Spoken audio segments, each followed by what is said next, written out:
别传，我只会修奔驰。今天来挑战一下保时捷718换机油。打开前后盖机油加注口在尾箱，除了机油加注口盖和冷却液，其余的都在前面做个保养，还要2波跑，我也是醉了。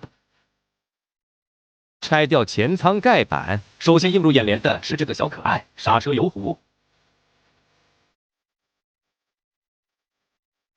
空调滤芯在副驾驶手套箱下面。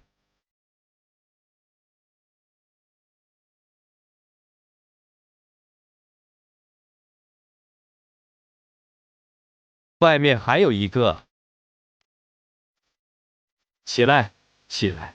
虽然你是辆跑车，但不能总趴在地上。拆掉油底壳螺丝，看准点，在前面，别把变速箱油放了。最难拆的就是机油滤芯了，在拆的时候，心里已经把设计师问候好几遍了。下来吧，跑车还是比较适合趴地上。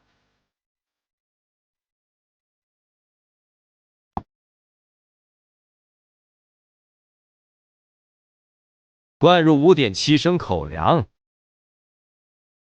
拧紧机油盖，精准无误，收工。